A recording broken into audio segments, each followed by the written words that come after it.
Everyone, welcome and welcome back to my channel. My name is Amit Pirastar. Today, in this video, we will be discussing about the career options that you can opt for if you are not getting MBBS or you are not expecting yourself into MBBS because of the marks that you have been opted on. See, it's a very normal thing. ऐसे नहीं कि तुमको demotivate होकर बैठना है कि नहीं भाई मेरा नहीं हो रहा है ना। या फिर देखो, कुछ बच्चों का ज्यादा रिपीट हो जाता है या फिर कुछ बच्चों का मन नहीं होता रिपीट करने का कि भाई एक बार रिपीट हो गया है या फिर ट्वेल्थ हो गई है, रिपीट करने का मन नहीं है, I can't do physics chemistry bio again, है ना। So it is in that world gets ended if you don't go for MBBS, या फिर आपको एमबीबीएस नहीं मिला तो दुनिया खत्म हो जाती है। ऐसा बिल्कुल नहीं, ऐसा नहीं भी होता है। Okay, there are very much more other option जिसमें हम तुम एक्सेल कर सकते हो।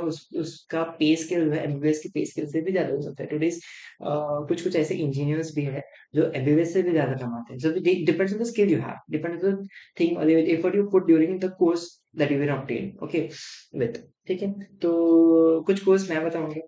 आई थिंक कुछ अभी ये वीडियो को बनाने का कारण क्या है कि कुछ बच्चों का बैक ऑफ द माइंड पहले से ही या फिर एक बैकअप प्लान नहीं होता है कि अगर मुझे एमबीबीएस नहीं मिला तो I can go for you know ये ऑप्शन। ऐसे बैकअप कोई बैकअप चल के नहीं पड़ता सबके लिए। फर्स्ट प्रेफरेंस एमबीबीएस ही होती है like I am preparing for neat and that is for MBBS, that is for getting admission in MBBS. ये होता है सबका, मेरा भी था, सबका ही था basically. But I was going with a backup plan कि if not MBBS then I will go for this. It isn't that I'm only studying for MBBS. It is that I want to get admission into a good college. Right? Yes. So वही मेरा plan था और वो plan लेके मैं जो है चल रहा था। तो if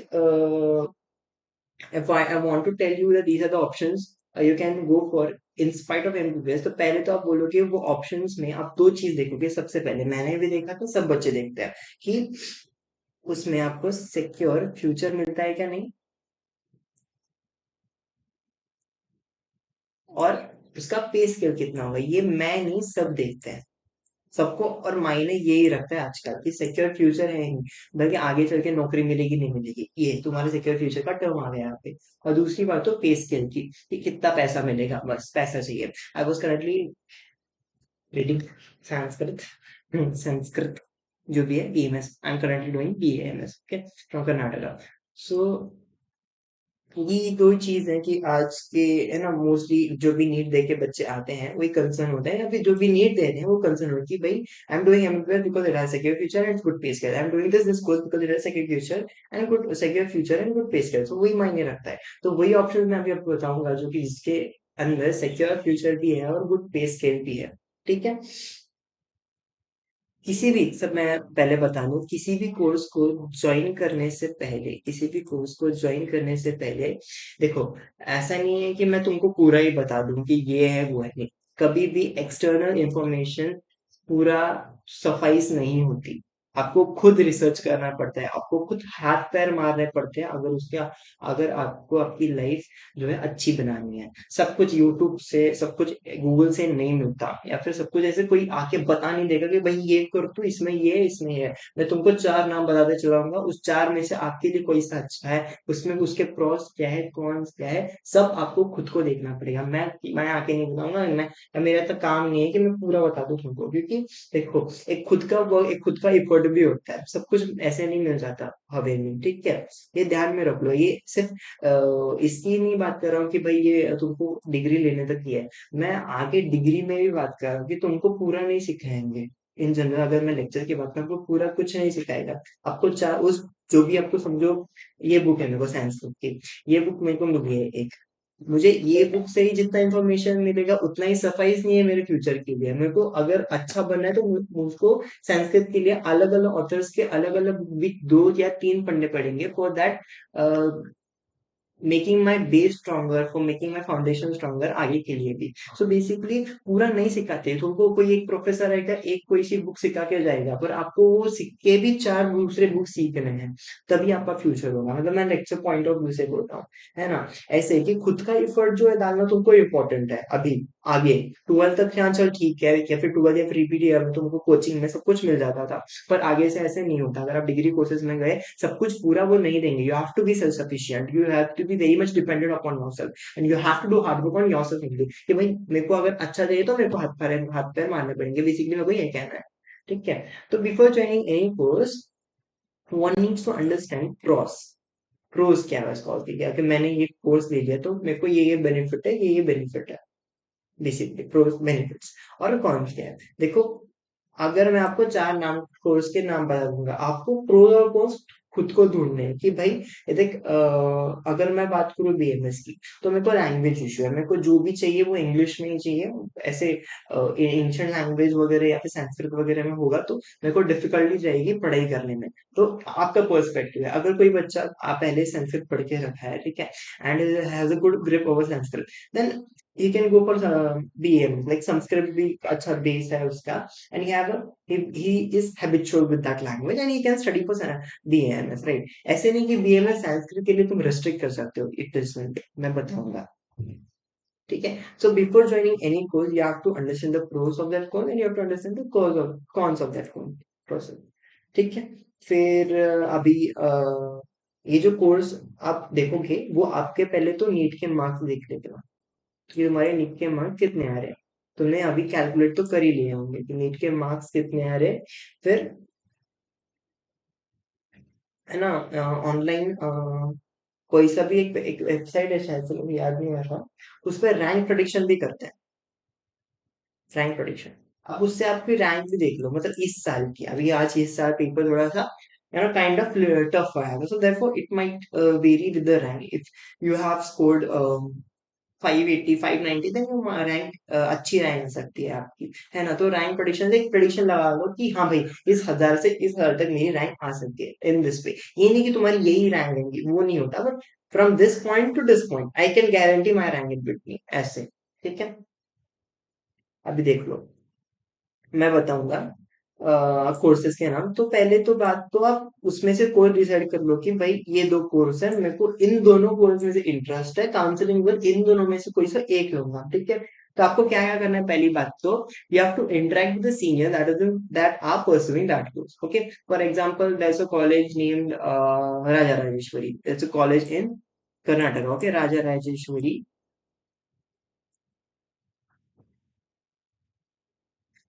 okay. R R A M C लिख देता हूँ, R R O M C, Raja Rajeshwari Ayurvedic medical college, okay.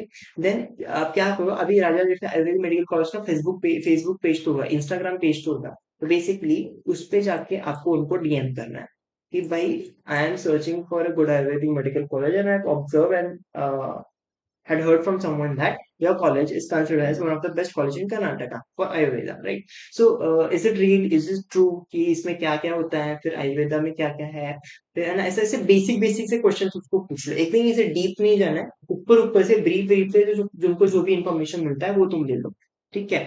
वो फेसबुक से या फिर इंस्टाग्राम पेज से तुम ले सकती हो, वो तुम्हारा काम है, मेरा नहीं है। मैं बस बताऊंगा ये कोर्स अच्छा है, ये कोर्स अच्छा है, ये कोर्स अच्छा है, ठीक है। तो वो तुम्हारा हाथ में, तो ये तुम्हें करना है बेसिकली। अब दो दो कोर्स या फिर एक कोर्स में तो तुमको सिलेक्शन हो रही है कि भाई हाँ ये कोर्स मेरे को अच्छा लग रहा है, मेरे को ये करने की इच्छा है ना, डिजायर है, then you can go for that course. हाथ पैर मारना, मैंने अभी बोला, हाथ पैर तुमको ही मारने पड़ेंगे, मैं सिर्फ एक्चुअली तुमको थोड़ा सा बता दूंगा, ठीक है। So first all I tell you that if you are getting, हाँ हाँ,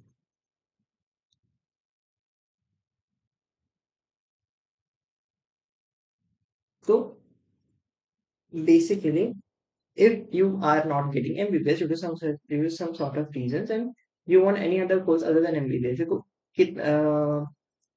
repeat also you can go for 2 years. I won't suggest you to go for repeat अगर आपके आपके 3 अटेम्प्ट होंगे 12 के साथ, एक फर्स्ट रिपीट और सेकेंड रिपीट। अगर 3 बार से नीट दे चुके हो और अभी तक तुमने कोई सा भी कोर्स ज्वाइन नहीं किया है, then go, don't go for other, फिर दूसरे ऑप्शंस भी है, उसमें एक्सेल करो, I will really tell you, बहुत पैसा आएगा तुमको, बहुत पैसा आएगा। पैसा ही चाहिए ना, बहुत पैसा आएगा, उसमें एक्सेल कर लो, दूसरा कोर्स ले लो, उसमें एक्सेल करो, उसमें तुम्हें जो भी जान देनी है नीट की जान, मेरा नीट का जो प्रिपरेशन का लेवल है तुम वहां डाल दो, पैसा ही पैसा तुम्हारा होगा, सही बता रहा हूँ मैं, ठीक है। तो so I tell you that if you want to go for any other courses, you can first of all consider Ayush courses. Okay, so Ayush में क्या आता है, ए फॉर आयुर्वेदा, जो कि मैं परस्यू कर रहा हूँ, ठीक है। Y for yoga, bachelor BYNS, yoga and naturopathy जो है, योगा मतलब इसमें आता है, नेचुरोपैथी होता है, BYNS के भी बहुत अच्छे अच्छे कॉलेजेस हैं एक्चुअली, साउथ रीजन में इसके अच्छे जो है कॉलेजेस हैं, and you can expect north side also to possess naturopathic good colleges, but I will highly say for natural kind of courses you should go for south. Then Unani medicine are also very much famous in the south side of the India. Siddha, very much famous in the south side of the India. And lastly is homeopathy. Okay, these are the Ayush courses that you have. Ayurveda, homeopathy, this is yoga and naturopathy. This is Unani medicine of surgery and this is homeopathy. And this is Siddha medicine of uh, Siddha medicine and surgery also it does process, ये भी south के region में ज्यादा famous है. Then you go for these courses. Okay, तो my first preference if I got the opportunity to choose, if not MBBS, then I will go for literally BMS. Why I'll tell you? Because BMS ऐसा course है which goes in very much parallel to the MBBS. Just थोड़े बहुत differences होते हैं, and अगर कोई भी complete and pure BMS practice करता है तो he really excels. He really excels. He get a lot of money. Okay, तुम बहुत सारे आयुर्वेदिक इन्फ्लुएंसर्स देखो, उनके पास Mercedes BMW पड़ी हुई है by practicing natural Ayurveda. So basically क्या करते हैं बच्चे, BMS ज्वाइन कर लेते हैं, they practice एलोपैथी. सी गद्दारी कर रहे, वही हुआ ना, गद्दारी कर रहे, तुम पढ़ रहे हो, मतलब हम पढ़े मॉडर्न, पता है मैं मॉडर्न पढ़ी है, पर ऐसा नहीं है कि तुम मॉडर्न प्रैक्टिस करने चले जाओ. You should practice, you should have the knowledge of modern in case of emergency. ऐसा नहीं कि BMA doctor can't handle emergency, उनको इमरजेंसी भी हैंडल करनी आनी चाहिए, इसलिए मॉडर्न इंक्लूड किया है. So that's why you have to use the knowledge of modern where obligated. Not you have to make the knowledge of modern your life. ठीक है? So you can go for BMS. So I'll tell you what are the subjects that you get in BMS. तो इन the first actually BMS जो है 3 prof का होता है, 1.5 साल का एक प्रॉफ होता है, तो बेसिकली डेढ़ डेढ़ डेढ़ यूसी 4.5 ईयर्स, 4 ईयर्स का कोर्स होता है, 4.5 ईयर्स का, 1.5 ईयर्स की इंटर्नशिप होती है, उसमें भी डिफरेंशिएशन होते हैं. मैं एक अलग से वीडियो बनाऊंगा बीएमएस में, तब तक के लिए I tell you the subjects that BMS includes. The first subject in the first prof you have रचना शारीर. You have to say sharir if you are going for BMS.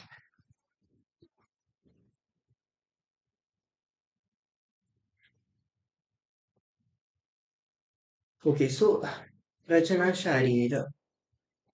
Rachana Sharir means anatomy. Anatomy. So in this, you will understand the Ayurvedic anatomy, Ayurvedic concept, Ayurvedic knowledge, methodology of understanding Sharira, that is human body. You have modern anatomy as well along with Rachana Sharir. Second is Kriya Sharir. Kriya Sharir is Ayurvedic physiology. Along with Kriya Sharir, you have modern physiology also. तुम्हारे से बोलेंगे मैं तो.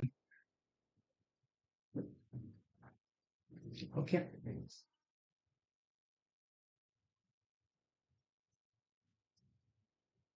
फिर yes, Sanskrit. It's Sanskrit actually. Not Sanskrit. Why Sanskrit? Because I use this Sanskrit pronunciation to Sanskrit. Okay. So basically, I study in Karnataka. Okay, so basically, there they don't use Sanskrit for Sanskrit.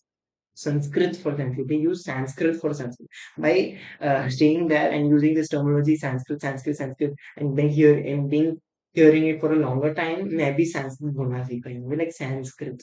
So it's Sanskrit. So कि along with Sanskrit तुम आयुर्वेद इतिहास भी, मतलब Ayurvedic history भी पढ़ोगे, जो कि तुम्हारा संस्कृत का प्रोफेसर ही पढ़ाएगा. तो आयुर्वेदिक हिस्ट्री या फिर आयुर्वेदिक इतिहास.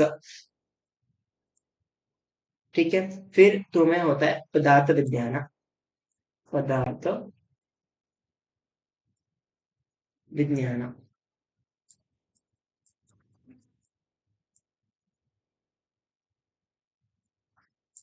सो पदार्थ विज्ञान बेसिकली तुम्हारी आयुर्वेदिक फिलोसॉफी है, And without Padarth Vidyana, there is no Ayurveda. I'll let you in the next video. Without Padarth Vidyana, there is no Ayurveda. Okay.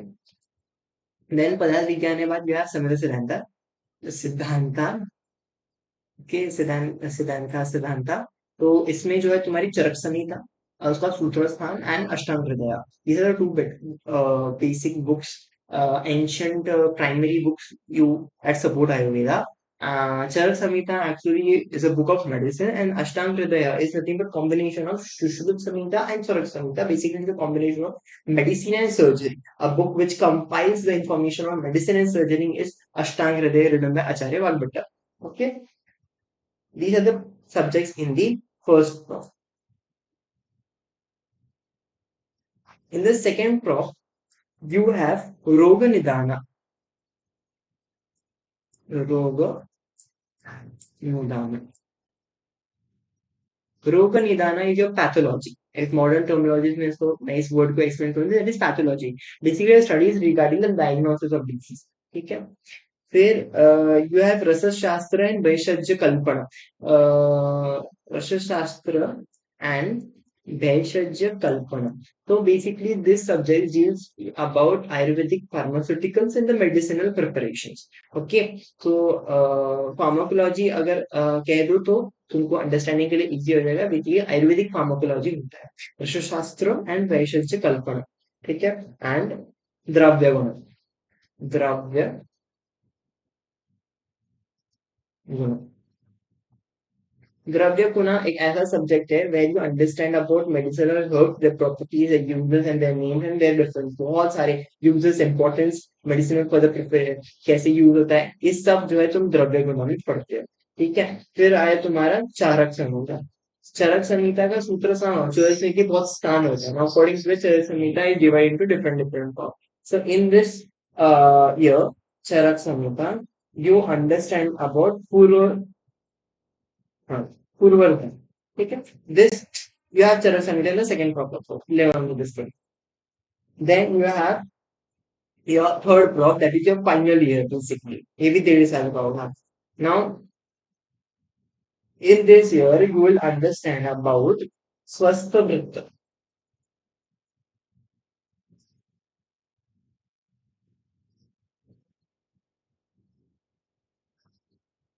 Swastha vritta. It's basically social medicine होता है. And then you have Kaumara Bhritya. Kaumara Bhritya is nothing but pediatrics.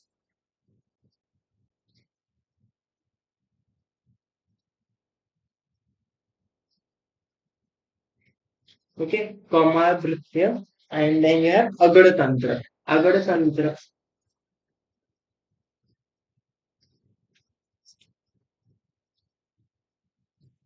Agada Tantra, व्यवहार आयुर्वेद एवं विधि वैद्य. Basically यहाँ पे तुम toxicology के बारे में पढ़ते हो. In the fourth in the third prof we have toxicology. ठीक है.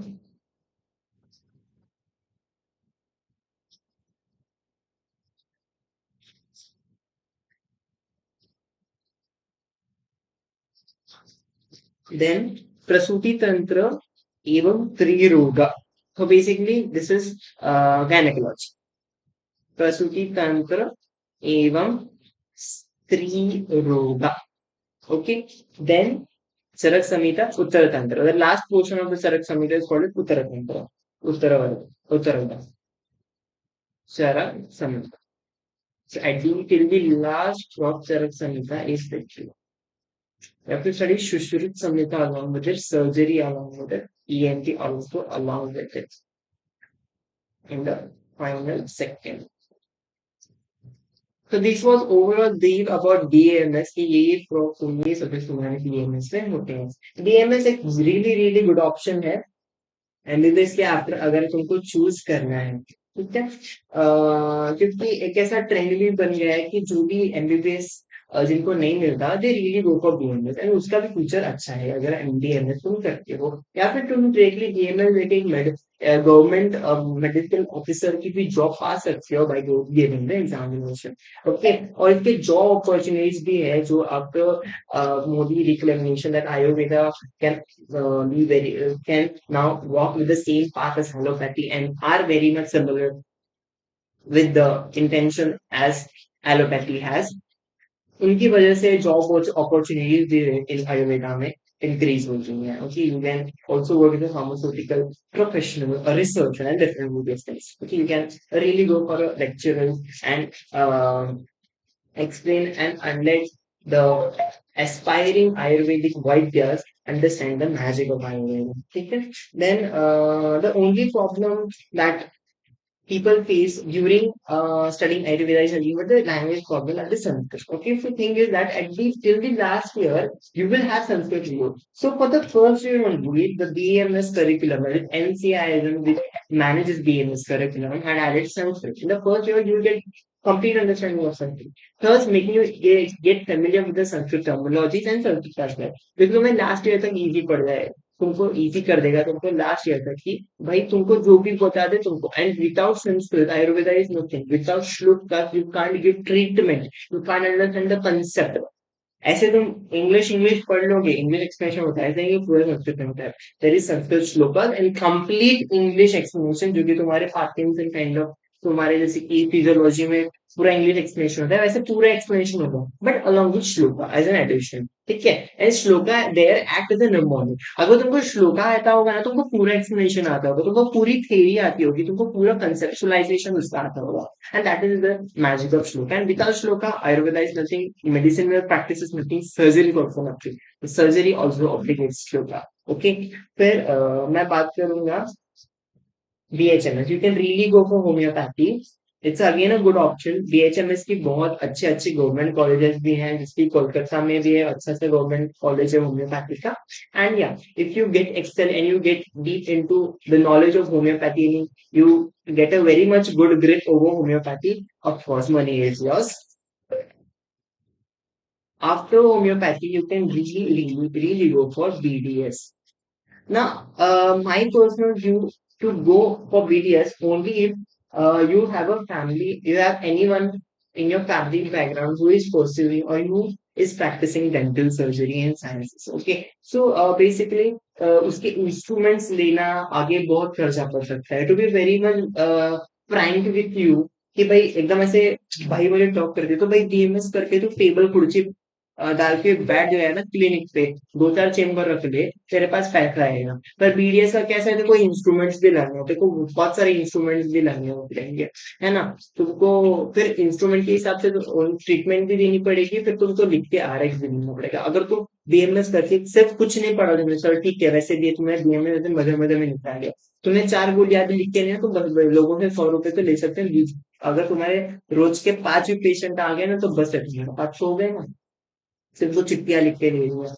यही है ना कि भाई ट्रीट देख लो उनको, एग्जामिन करो, एग्जामिनेशन तो तुम ईएमएस में सीख ही लोगे, ऐसा नहीं है उतना भी नहीं आएगा, इतना भी लखेंगे, इतना भी है ना फेलियर नहीं बनना है तुम्हें, एग्जामिनेशन करना। ऐसे रोगा रोगा परीक्षा जैसे हम आयुर्वेद में कहते हैं, बेसिकली एग्जामिनिंग पेशेंट, वो तुमको आना चाहिए, वो करके तुम उसको ऑब्लिगेटरी उसका बॉडी टाइप देखे ऑब्लिगेटरी मेडिसिन प्रिस्क्राइब कर लो, आयुर्वेदिक मॉडर्न जो भी तुम्हें एलोपैथिक जो भी तुमने पढ़ा हुआ, फिर उसके बॉडी साइज से प्रिस्क्राइब को लो और 100 रुपए ले लो, उससे कोई नहीं आएगा। ऐसे कोई होगा क्या, कोई नहीं आएगा। आयुर्वेद के पास बच्चे लोग आते क्रोनिक डिजीज लेके आते हैं और ट्रीट भी होती है। ठीक है, फिर बीडीएस का ये है कि तुमको इन्वेस्टमेंट बहुत करनी पड़ेगी बेसिकली ये। तो मैं तो बोलूंगा कि तुमको पहले से ही कि तुम्हारा अगर फैमिली बिजनेस है डेंटल साइंसेस में, तो अगर कोई है डेंटल सर्जरीज कोई प्रैक्टिस कर रहा है तो तुम गो फॉर बीडीएस। ठीक है, अगर तुम क्या बोलते हैं उसको फर्स्ट जनरेशन भी हो तो इट इज थोड़ा सा डिफिकल्ट रहेगा, but if you do masters and very much, वही प्लान है कि तुमके पास स्किल है डेंटल सर्जरीज की, या डेंटल साइंस का पूरा नॉलेज है तुमको, स्किल्स भी है, then you can go for BDS. Okay, और गवर्नमेंट जॉब्स भी शायद इसमें होते हैं but very much less and comparatively less than BMS actually. Then you can go for a very famous course nowadays that is happening is physiotherapy. I'll really suggest you कि अगर BDS नहीं मिलता तो जल्दी से जल्दी चले जाओ फिजियोथेरेपी में, क्योंकि क्लिनिक में इसकी भीड़ होती है. Physiotherapy has good clinic flow.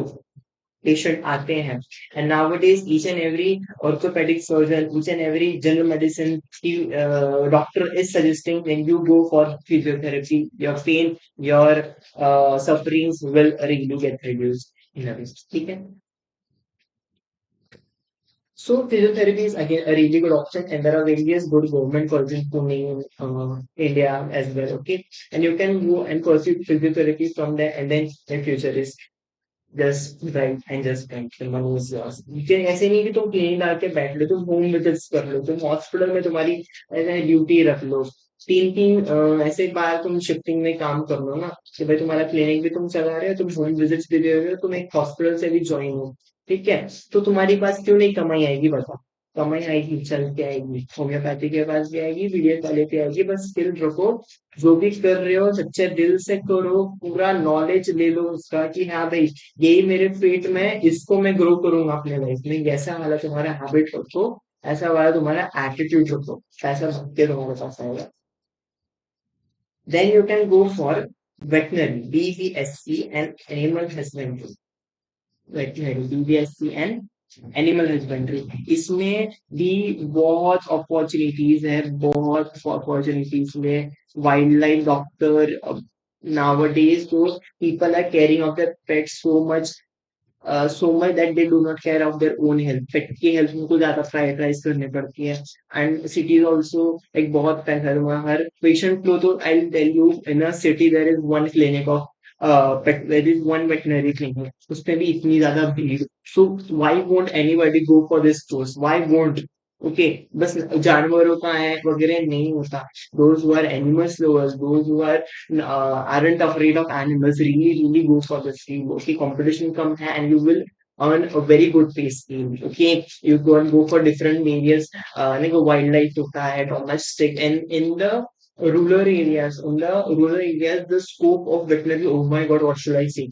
What should I say? It is a really good, amazing course, and you can go for this. Okay, so these are the courses, and of course, after this, if you are the scores are not satisfactory to the up to the mark for getting any of these courses, you can really go for allied courses, right? Allied या फिर क्या कहते हैं उसको, BSc kind of medical professional courses. ठीक है. Optometry होता है, फिर microbiology, you can home science, and then you can go for lecturers. Being a lecturer nowadays you can teach need education, you can become a need educator, you can go in a, you can go as a lecturer in a professional degree college, you can teach there, you will also get a good well enough pay scale over that profession. So these are some professions I mentioned that you can go for if you are not getting MBBS. देखो, बात रही बस इसकी कि MBBS Russia या फिर abroad से करना चाहिए कि नहीं. देखो, पहली बात तो अगर मुझे पूछो तो मैं कहूंगा मत करो, मत करो. देख भाई, पहले तो पैसा तो कम जा रहा ही जा रहा है, बट साल ज्यादा जा रहे हैं. और गारंटी क्या है कि तेको पूरा पढ़ाएंगे वो लोग, पूरा इंटर्नशिप वगैरह. ऐसे नहीं तुमको वहां पे भी इंटर्नशिप कर रहे हैं, यहाँ आगे भी इंटर्नशिप कर रहा है, फिर एग्जाम भी क्लियर करना है. बहुत सीरियस काम होता है. So go for it if you want to and you are very much keen for MBBS. But I personally won't recommend to go for MBBS abroad. If you have well-being life, then you can go for MBBS private from India. Okay, तो that's it for today. जो भी मैंने कहा please थोड़ा सा दिमाग में लीजिए. ठीक है, and work on it. Okay, thank you so much.